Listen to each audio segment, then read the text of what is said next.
Iran's military has threatened to completely shut down the strategic Strait of Hormuz if US President acts on threats to target the country's power plants. If the United States threats regarding Iran's power plants are carried out, the following punitive measures will be taken immediately. 1. The Strait of Hormuz will be completely closed, and it will not be reopened until our destroyed power plants are rebuilt. 2. All power plants, energy, and information and communications technology, ICT, infrastructure of the Zionist regime will be widely targeted. 3. All similar companies in the region that have American shareholders will be completely destroyed. 4. The power plants of the countries in the region that host American bases will be our legitimate targets. This is in addition to its threat of striking desalination infrastructure across West Asia if its power infrastructure is hit. Hossein Karmanpour, Iran's health ministry spokesperson, has warned of humanitarian catastrophe from strikes on power and water systems. He compared it to the atomic bombings of Hiroshima and Nagasaki. As Trump's 48-hour deadline looms, Iranian Foreign Minister Abbas Araghchi has said his country would not be swayed by more threats, while adding that the strait is not closed.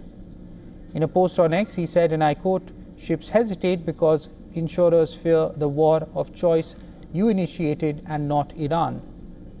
20% of the world's crude oil and liquefied natural gas normally passes through Hormuz, but traffic through the vital strait has been brought to near standstill since the start of the war.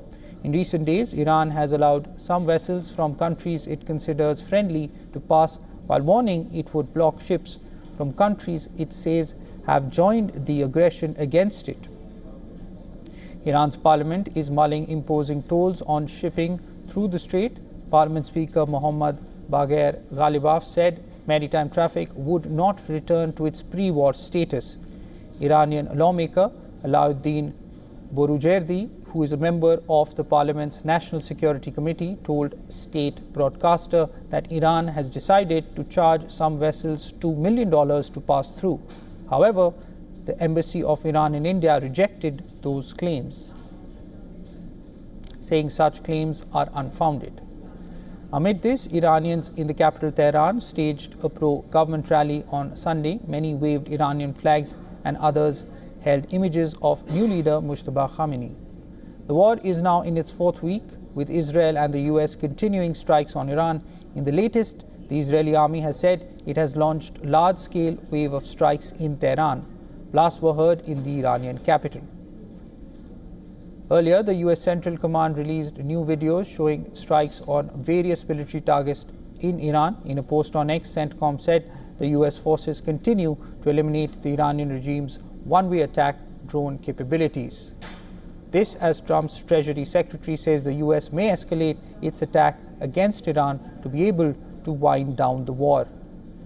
I think he said he could wind the war down at any time he wants. And Kristen, this is the only language the Iranians understand. Iran also continues its retaliatory strikes. At least one Iranian missile carrying cluster warhead was seen in the night sky over Jerusalem and the occupied West Bank and Israel after midnight on Monday. It is yet to be confirmed whether it was more than one missile that was spotted, with smaller bombs spreading out. Israel has warned its citizens to expect weeks more fighting against Iran. UAE, Saudi Arabia and Bahrain also reported interception of Iranian drones.